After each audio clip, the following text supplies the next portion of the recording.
नमस्कार दोस्तों, the spark study पथ फाइंडर में आप सभी का स्वागत है। आज से हम आप लोगों के लिए इंग्लिश ग्रामर की क्लास जो है आरंभ करने जा रहे हैं, जिसमें हम लोग एकदम बेसिक से स्टार्ट करेंगे। तो आइए शुरू करते हैं। सबसे पहले हम लोग इंग्लिश ग्रामर की कुछ बेसिक कॉन्सेप्ट के बारे में जान लेते हैं। सम बेसिक कॉन्सेप्ट्स ऑफ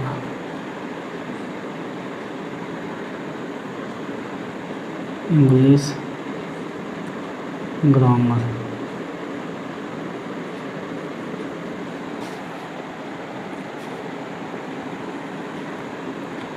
इसके अंतर्गत हम लोग 6 से 7 चीज़ों को देखेंगे।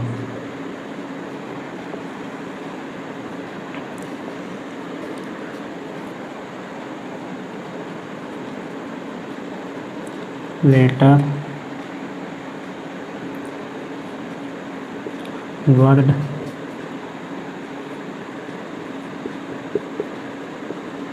सिलेबल,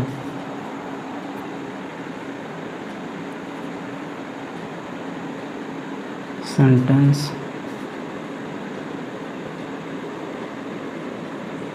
फ्रेज, क्लॉज,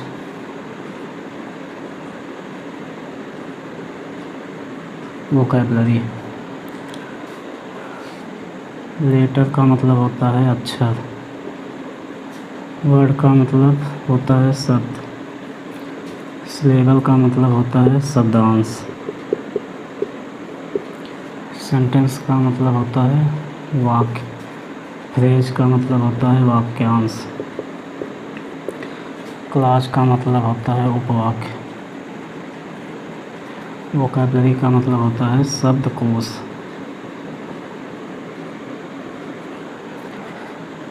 इसके बाद इसमें भी हम लोग लेटर को 2 भाग में डिवाइड करके पढ़ते हैं।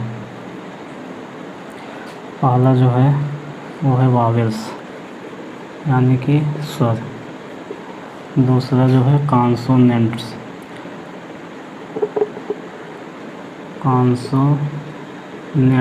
यानी कि व्यंजन। उसके बाद जो है हम लोग सेंटेंस को 5 भागों में डिवाइड करके पढ़ते हैं।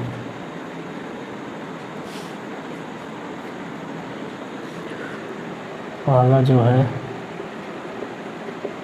असर्टिव, दूसरा जो है इंटरोगेटिव,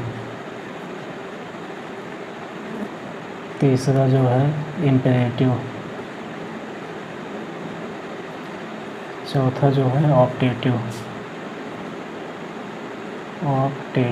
TATIV। उसके बाद 5वां जो है एक्सक्लामेटरी, इसका मतलब होगा कथनात्मक,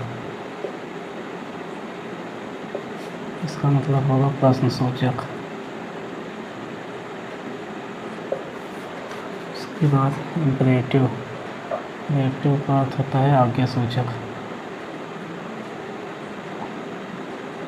ऑप्टेटिव का अर्थ होता है इच्छा सूचक। उसके बाद एक्सक्लामेटरी, इसका अर्थ होता है विस्मय सूचक।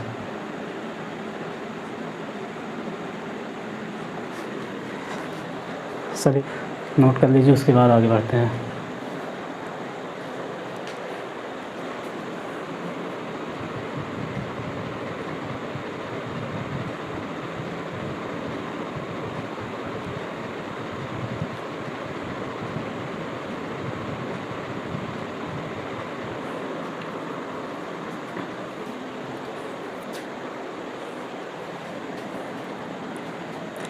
आइए अब एक एक चीज़ों को जो है डिटेल से पढ़ते हैं। इसको जो है इरेज कर दे रहे हैं।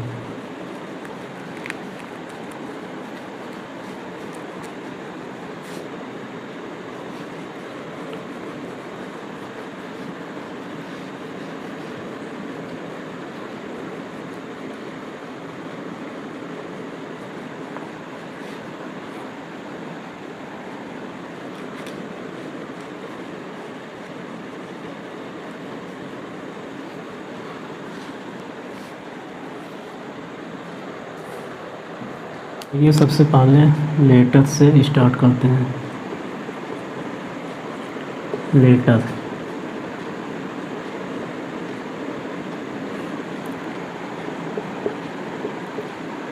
There are 26 letters in English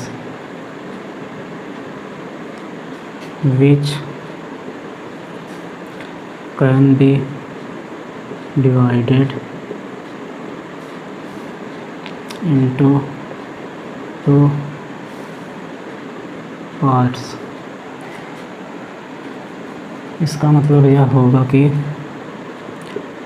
अंग्रेजी में कुल 26 अक्षर होते हैं, जिन्हें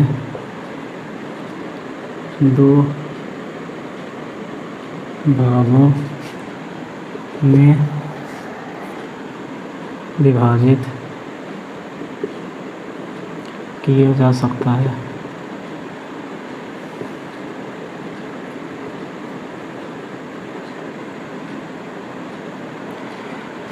इसमें पहला जो होगा वॉवेल्स, उसके बाद दूसरा होगा कॉन्सोनेंट्स यानी कि व्यंजन। इसे आप लोग नोट करिए, उसके बाद इसके आगे बताते हैं।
आइए इसके आगे पढ़ते हैं।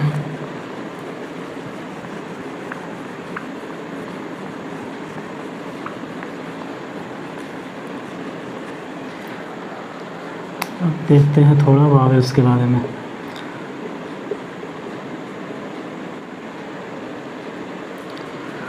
वॉवेल्स ऐसे अक्षर होते हैं जो किसी अन्य अक्षर की सहायता के बिना ही बोले जा सकते हैं।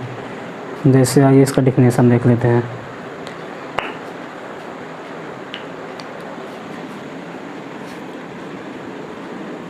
The letters that can be pronounced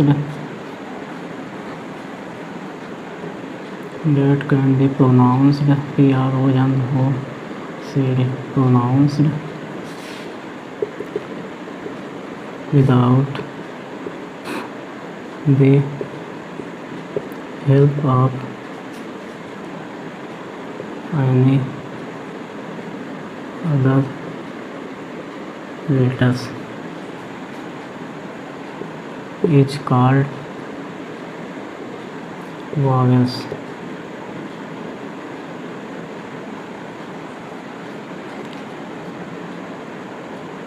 यानी कि ऐसे अक्षर जो किसी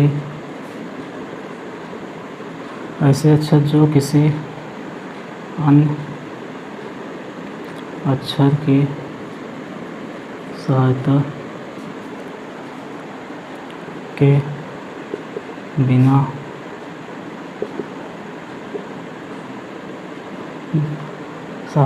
बिना ही बोले जा सकते हैं, उन्हें स्वर कहते हैं। इसे आप लोग जल्दी से नोट करिए।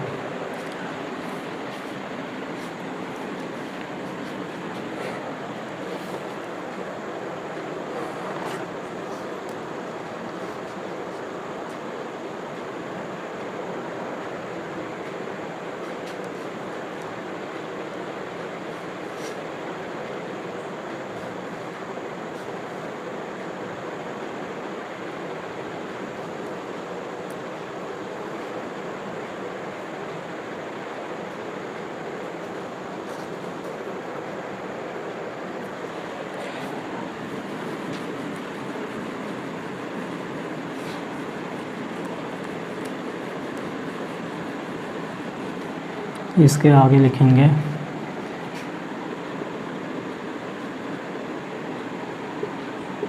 स्वरों की संख्या 5 होती है, जैसे ए, ई, आई, ओ, यू। उसके बाद हम लोग देखते हैं कॉन्सोनेंट्स के बारे में।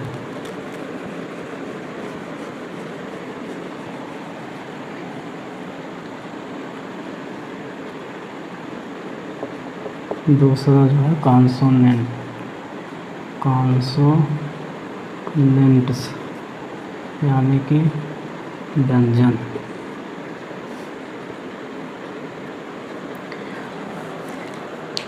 व्यंजन ऐसे अक्षर होते हैं जो बिना किसी स्वर की सहायता से नहीं बोले जा सकते हैं। तो आइए इसका डिफिनेशन दें।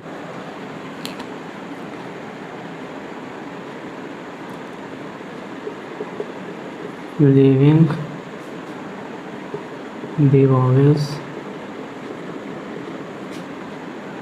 the vowels remaining 21 letters are called consonants.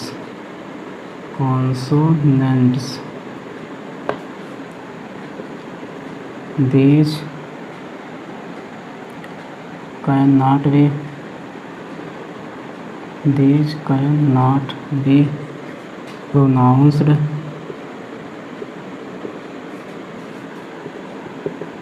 without the help of vowels. इसका मतलब यह होगा कि स्वरों को छोड़कर शेष 21 अक्षर व्यंजन कहलाते हैं।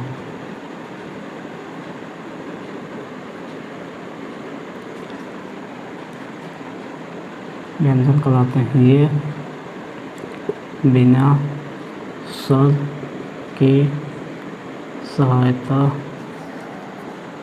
से नहीं बोले जा सकते हैं।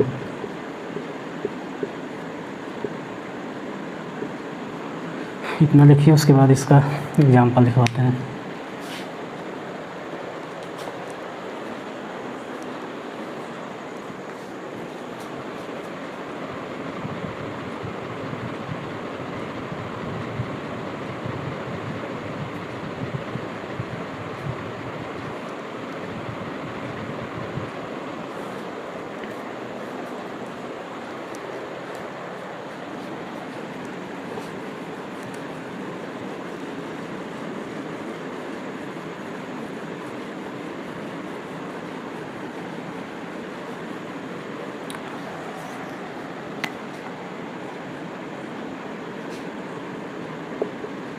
व्यंजनों की संख्या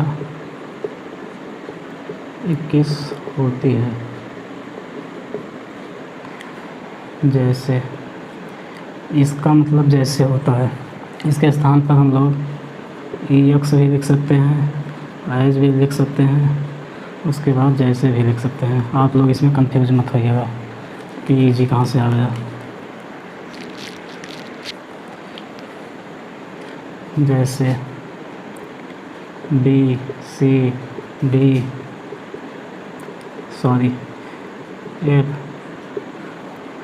FGHJ .Z तक। इसमें जो है 5 स्वर को छोड़कर जितने सभी अक्षर होंगे वो सभी व्यंजक कहलाएंगे।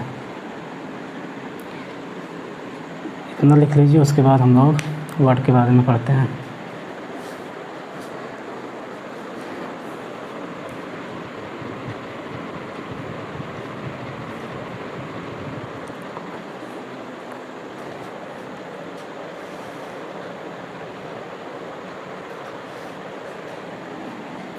थोड़ा आप लोग यहाँ पर नोट डालकर लिख लीजिएगा कि WNY both are used, WNY both are used like as vowels and consonants। इसका मतलब यह होगा कि W और Y ये दोनों जो है स्वर और व्यंजन दोनों में प्रयोग किए जाते हैं। इसके बाद हम अगला देखते हैं वर्ड के बारे में।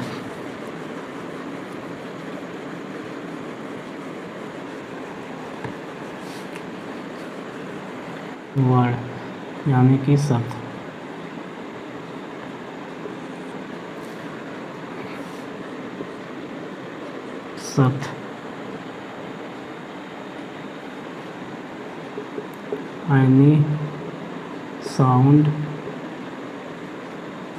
any sound produced by the mouth which has a meaning, MEANING, meaning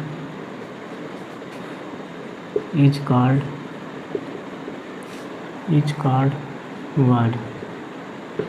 A word is formed, FORMED, by one or more letters। Any sound produced by the mouth which has a meaning is called word। A word is formed by one or more letters।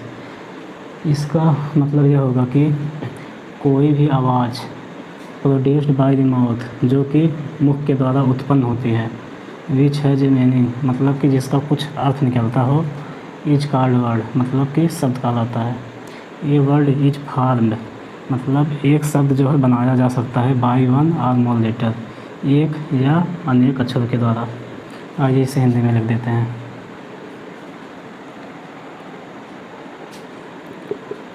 कोई भी ध्वनि जो मुख से निकलती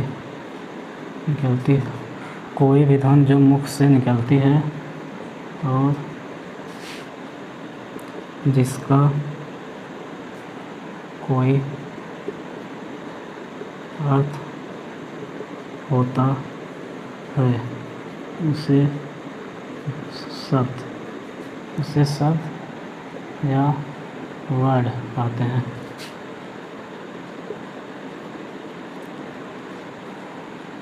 शब्द एक या अनेक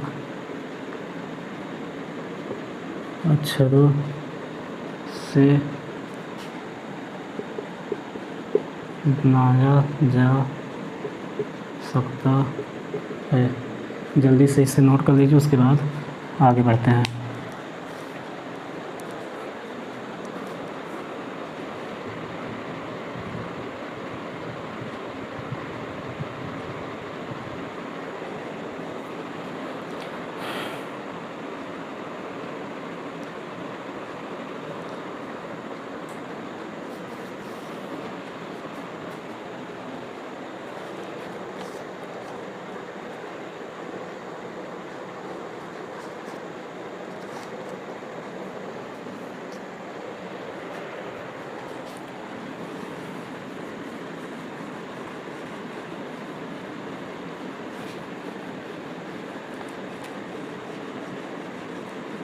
आइए इसके एग्जाम्पल के बारे में देख लेते हैं।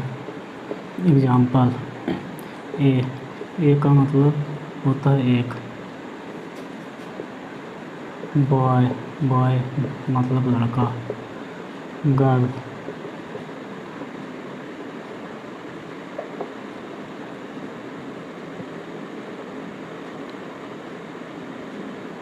etc। आइए तीसरा देखते हैं, syllable SYLLE सॉब्रांस।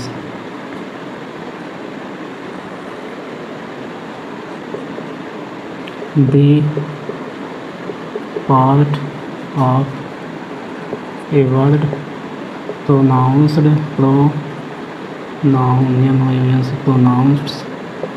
in one instance is called syllable. Usually it has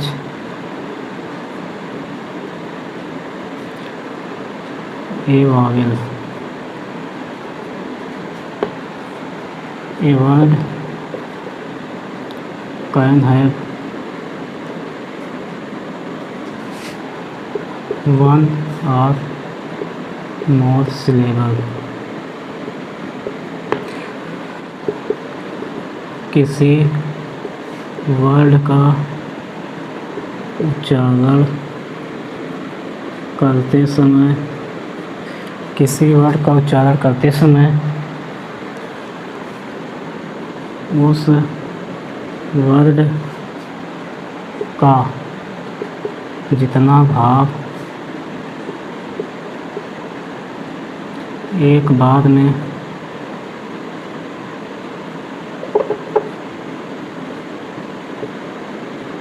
बोला जाता है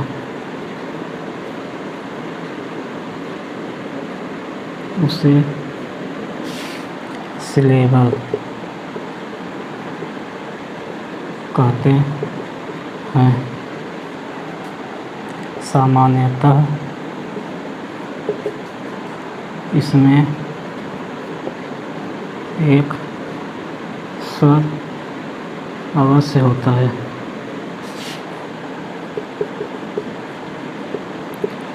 उसके बाद ए वर्ड कैन है वन और मोर सिलेबल।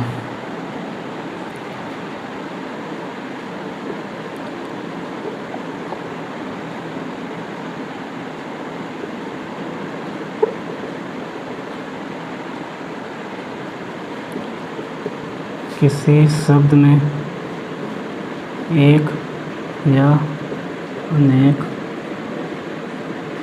सिलेबल हो सकते हैं। जल्दी से इसे नोट करिए, उसके बाद हम इसका एग्जाम्पल देखते हैं।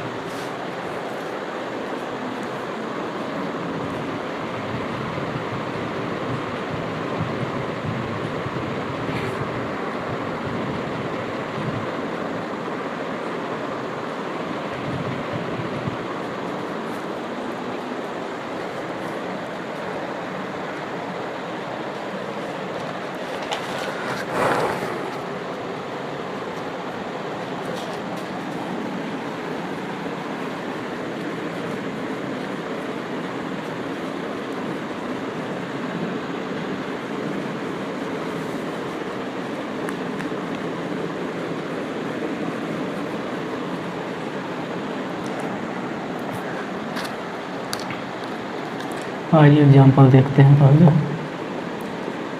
सबसे पहले देखेंगे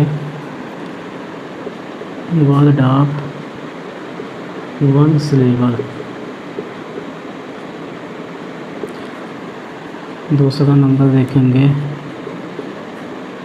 वर्ड ऑफ टू सिलेबल। तीसरा नंबर देखेंगे word of more than two syllable. आइए देखते हैं पहले वर्ड ऑफ वन सिलेबल। इसके अंतर्गत जो हो जाएगा मी हो जाएगा, दे हो जाएगा, दे। उसके बाद वर्ड ऑफ टू सिलेबल, जैसे मान लो इसमें फादर, फादर, मदर, वाटर। उसके बाद word of more than two syllable में देखते हैं ब्यूटीफुल। उसके बाद दूसरा देखते हैं पॉसिबिलिटी, पॉसिबिलिटी। उसके बाद एक और देख लेते हैं डेमोक्रेसी, डेमोक्रेसी, ETC। आप लोग इसे पहले लिख लीजिए, उसके बाद इसे हम समझा दे रहे हैं।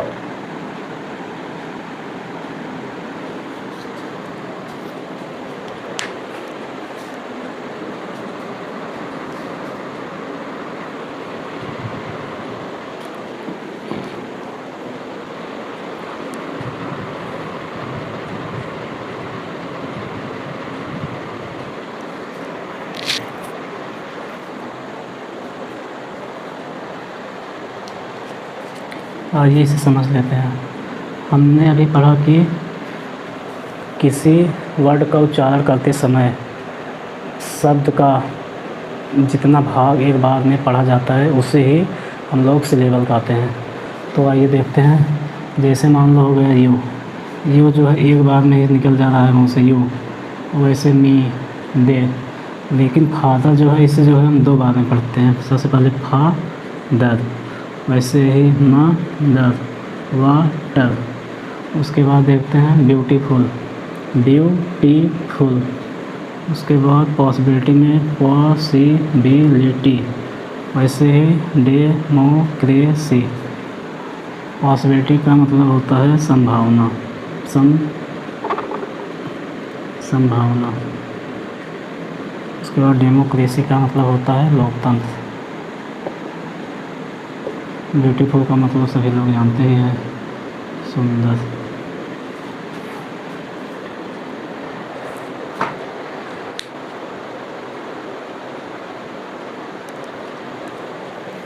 आइए इसके आगे देखते हैं।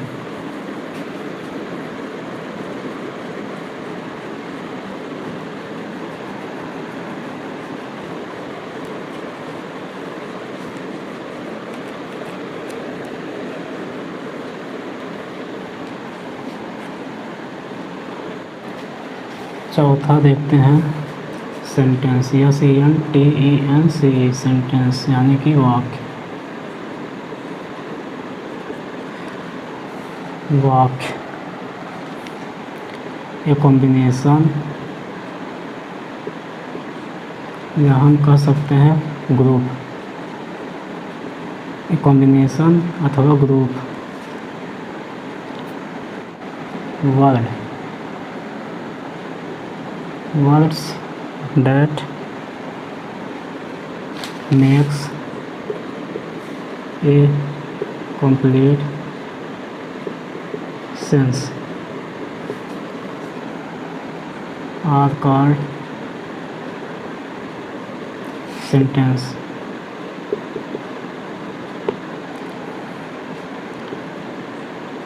शब्दों का ऐसा समूह जो पूरी तरह से समझ में आ जाए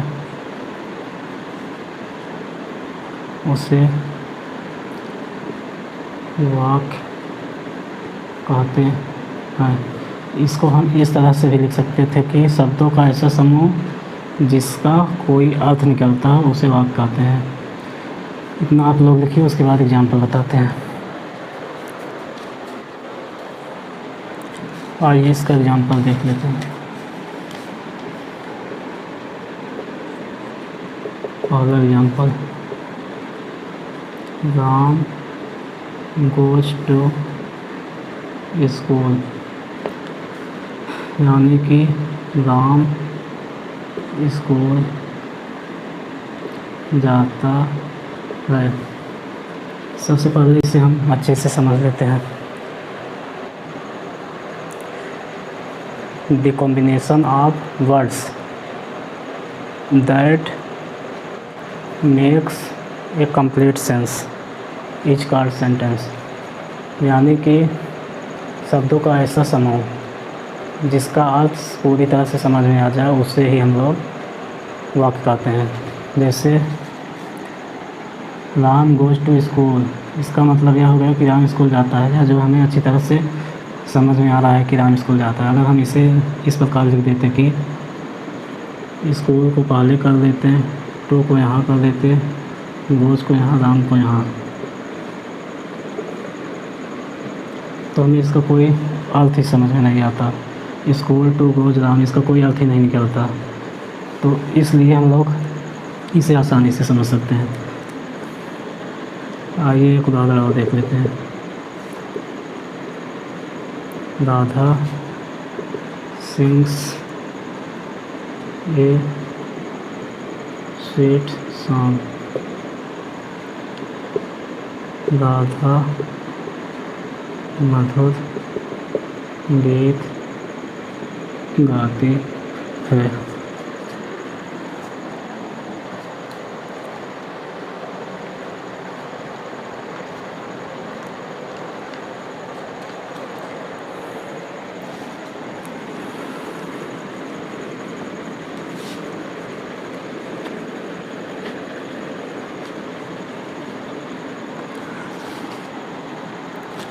अगला देखते हैं 5वां नंबर, फ्रेज PHRASE, वाक्यांश।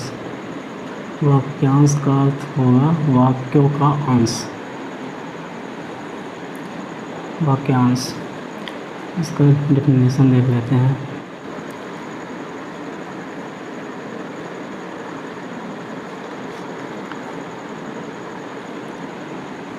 ए कॉम्बिनेशन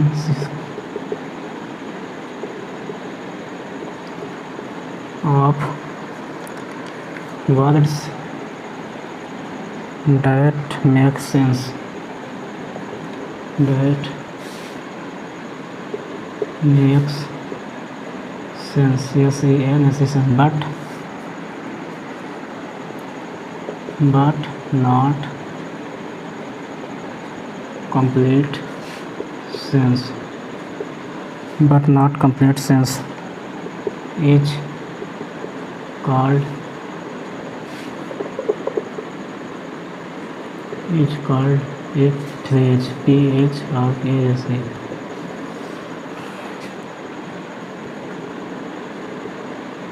शब्दों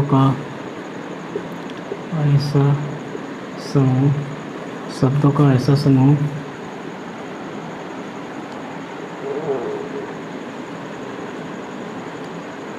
जिसका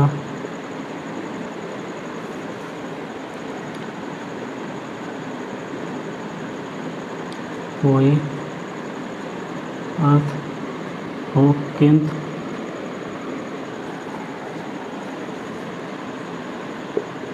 पूरी तरह से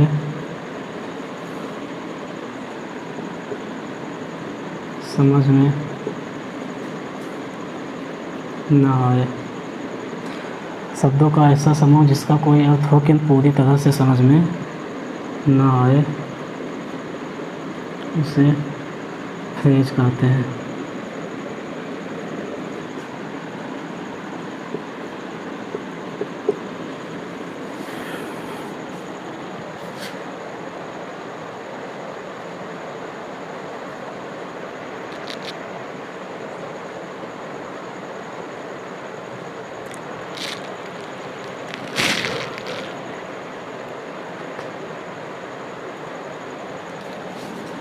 आइए इसका एग्जाम्पल देख लेते हैं।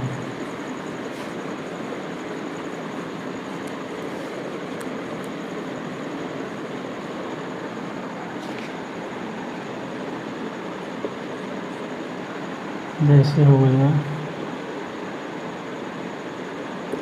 at the door in the school.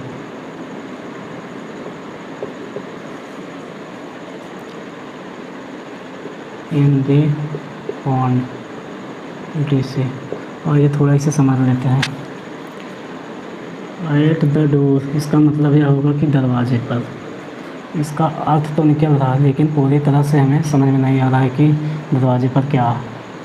अगर इसी में हम ये जोड़ देते कि Ram stands at the door, इसका मतलब यह हो जाता कि राम दरवाजे पर खड़ा है, जिसके माध्यम से हम लोग समझ सकते हैं कि यह मतलब एक पूरा अर्थ निकल रहा है। उस हिसाब से इन द स्कूल मतलब स्कूल में। अगर यहाँ पर हम जोड़ देते कि Ram reads book in the school, तो इसका पूरा अर्थ हमें समझ में आ जाता, किंतु यहाँ पर पूरा अर्थ स्पष्ट नहीं हो रहा है। उसी के हिसाब से देख लेते हैं इन द पॉन्ड मतलब तालाब में। यहाँ भी पूरा अर्थ जो है स्पष्ट में नहीं आ रहा है, किंतु इसका अर्थ है। अगर इसी में हम जोड़ देते कि ही वाज स्विमिंग या they are swimming in the pond, वे लोग तालाब में तैर रहे थे, तो इसका एक स्पष्ट अर्थ हमें पूरी तरह से समझ में आ जाता। तो इतना लिख लीजिए, उसके बाद नेक्स्ट देखते हैं।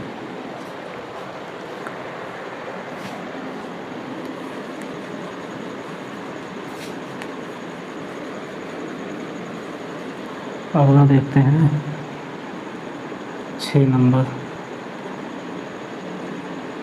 Class, CLAUS, class. क्लास का मतलब होता है उपवाक। उपवाक a group of words which forms part of which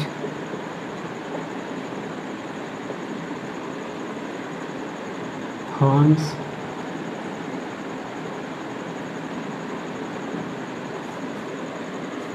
part of sentence, a subject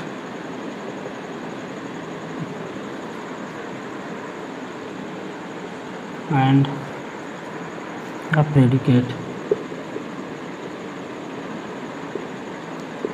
is called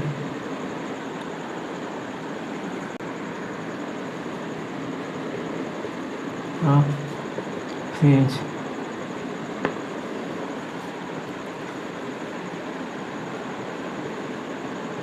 शब्दों का ऐसा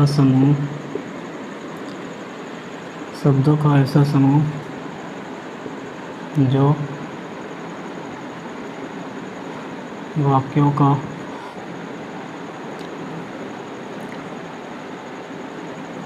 निर्माण करता है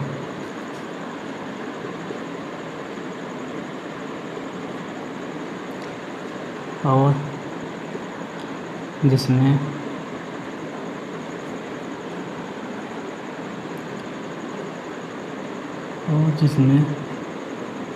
उधेय एवं विधेय,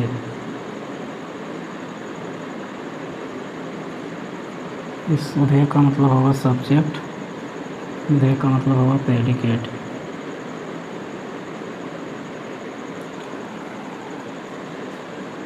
विद्यमान रहते हैं उसे क्लॉज कहते हैं।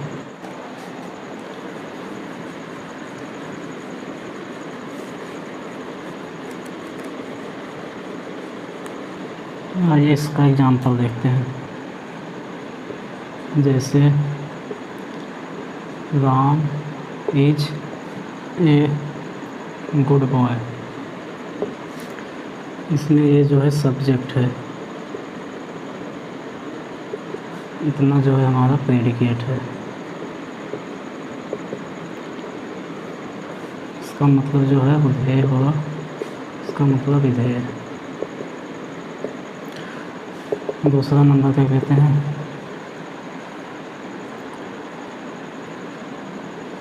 ही वाज ए ब्यूटीफुल, यहाँ पर सी लिख देते हैं, सी वॉज ए ब्यूटीफुल गर्ल। इसमें ही हमारा जो है सब्जेक्ट हो जाएगा, उसके बाद ये जो है प्रेडिकेट हो जाएगा।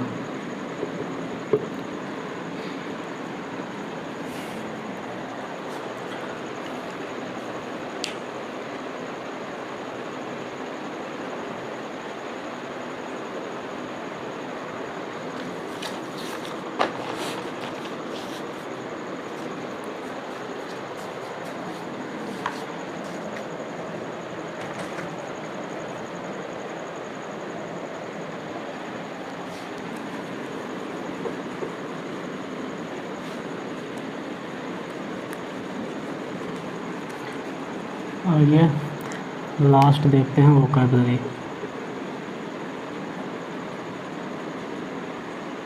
यानी कि शब्दकोश।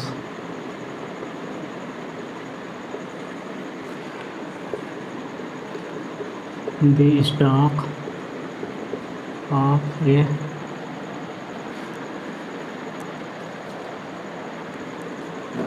The stock of a word, the stock of words in a language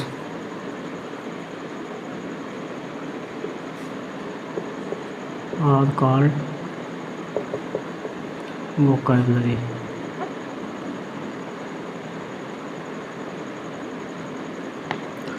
इसका मतलब यह होगा कि किसी भाषा के शब्दों के भंडार को शब्दकोश कहते हैं। आइए लिख देते हैं, किसी भाषा के शब्दों के भंडार को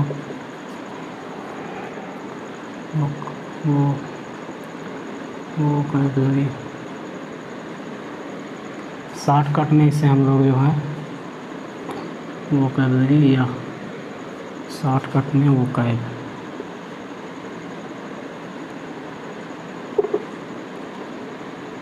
कहते हैं।